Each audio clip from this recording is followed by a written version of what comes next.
नमस्कार दोस्तों। आज मैं आपको सुनाऊंगा एक ऐसी कहानी जिसमें सास को हुआ अपनी गलती का एहसास।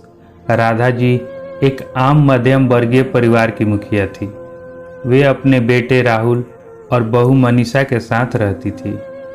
एक बेटी सीमा थी जो कि शादी के बाद अमेरिका में बस गई थी। राधा जी के पति की मृत्यु बहुत पहले हो चुकी थी। राहुल और मनीषा की शादी को 5 साल हो गए थे, लेकिन अब तक उनकी कोई संतान नहीं थी।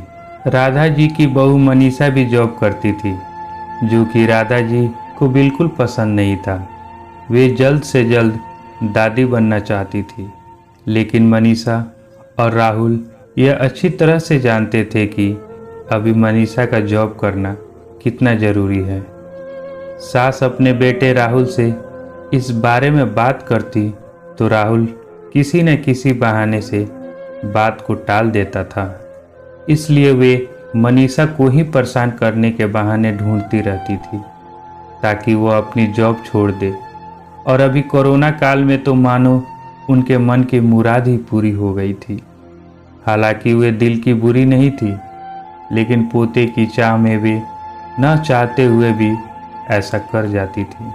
अपनी हम उम्र सहेलियों को दादी बनते देखकर उनका मन दुखी हो जाता था। उस दिन भी घर में ऐसा ही कुछ हुआ। ऑफिस में काम की वजह से मनीषा देर तक सोती रही और सास को अच्छा खासा मौका मिल गया। सास बोली, ये क्या बहू, अभी तक सो रही हो? पता है सुबह के 10 बज गए हैं। राहुल भी बेचारा कब से उठकर ऑफिस के काम पर लग गया है और तुम हो कि अभी तक सोई पड़ी हो। चलो अब उठकर सबके लिए चाय नाश्ता बना लो। मुझसे कुछ हो नहीं पाता, वरना मैं तो तुम्हारे भरोसे कभी न रहती, खुद ही सब कर लेती। मनीषा बोली, सॉरी माँ जी, वह देर रात तक काम चलता रहा, इसलिए सुबह सुबह ही सो पाई थी, इसलिए समय का पता ही नहीं चला। आप चलिए, मैं अभी जल्दी से लाती हूँ। हाँ हाँ ठीक है, मेरा कुछ नहीं, पर राहुल को देख लो, उसे कुछ चाहिए तो नहीं? कब से उठा है बेचारा। हे भगवान, मुझे जल्दी से ठीक कर दे ताकि मैं ही अपने बेटे का ध्यान रख सकूं, सास ने नाटकीय अंदाज में कहा। सास ने अपनी बहू मनीषा को उठाते हुए कहा। मनीषा ने घड़ी देखी तो वाकई 10 बज गए थे। आज उसकी आंख कैसे नहीं खुली। वो जल्दी जल्दी अपने काम निपटाकर हॉल में आई तो राहुल अपने लैपटॉप के साथ ऑफिस के काम कर रहा था। उसने किचन में जाकर चाय नाश्ता बनाया और फिर रात के बर्तन साफ किए और झाड़ू पोछा करके नहाने चली गई। दरअसल कोरोना वायरस की बढ़ती बीमारी की वजह से शहर में पूरी तरह लॉकडाउन किया गया था, इसलिए काम वाली बाई भी नहीं आ रही थी। मनीषा खुद एक इंटरनेशनल कंपनी में काम करती थी।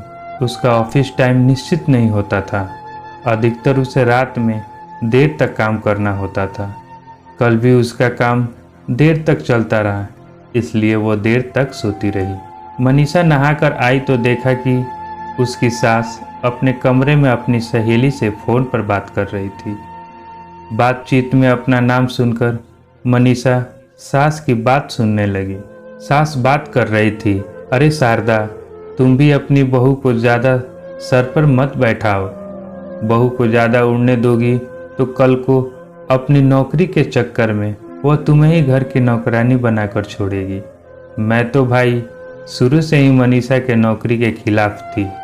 अब करे नौकरी शौक से, पर साथ ही साथ घर के काम भी करे।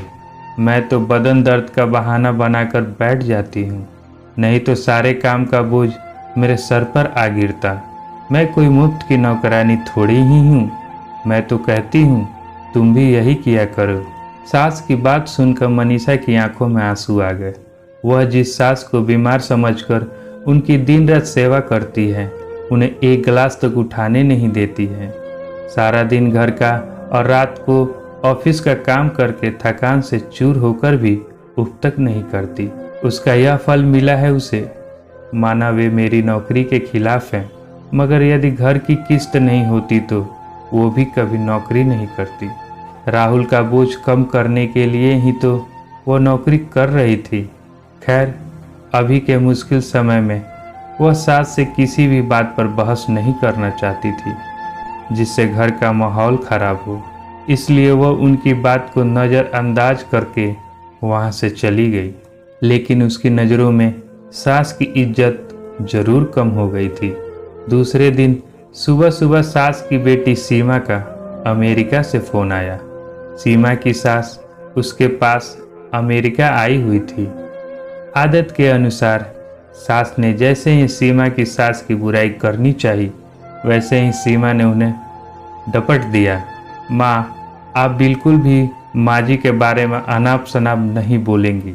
पता है आपके चक्कर में आकर मैंने उनके साथ कितना बुरा व्यवहार किया था, लेकिन आज मुझे उनकी कीमत पता चल गई है।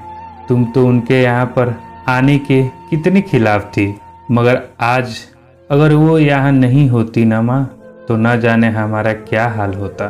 तुम्हें तो पता ही है कि मेरा नौकरी करना कितना ज़रूरी है। कोरोना ने यहाँ भी ऐसा कहर ढाया है कि घर से ही सब करना पड़ता है। कीटू का बेबी केयर सेंटर भी बंद है। मैं और राजेश फुल टाइम बिजी रहते हैं। ऐसे में माँ जी ने अकेले ही कीटू के साथ साथ पूरे घर का सारा काम संभाला हुआ है। मुझे कुछ भी नहीं करने देती हैं। अगर वे नहीं होती तो माँ हमारा क्या होता, यह सोच के ही रुकंटे खड़ा हो जाते हैं। सच में माँ, वे कोई साधारण महिला नहीं है, बल्कि मेरे लिए तो देवी के समान है। मेरे इतने अपमान करने के बावजूद भी। और सीमा रोने लगी। उसने फ़ोन काट दिया। सीमा की बात सुनकर सास की भी आंखें भर आई। उन्हें अपनी भूल का एहसास हो गया था। मनीषा तो वाकई उनका कितना ख्याल रखती है। उनकी कड़वी से कड़वी बात का भी पूरा नहीं मानती है, उल्टे जवाब भी नहीं देती है।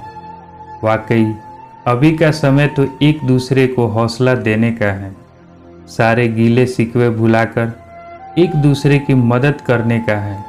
तो फिर वे स्वार्थ में कैसे अंधी हो गई थी, इतना कैसे गिर गई थी कि ऐसे मुश्किल समय में अपने ही परिवार की सहायता न कर सकती। उन्होंने उसी समय मनीषा को बुलाकर उसके सिर पर प्यार से हाथ फेरते हुए कहा, मनीषा, आज से घर के कामों की आधी जिम्मेदारी मेरी रहेगी।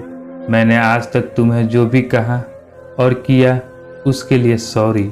चलो अब तुम जाकर आराम करो, खाना मैं बना लूँगी। इधर सास का बदलता हुआ रूप देखकर मनीषा की भी आंखों में खुशी के आंसू आ गए और अपनी सास के प्रति उसके मन में फिर से पहले वाला सम्मान वापस आ गया था।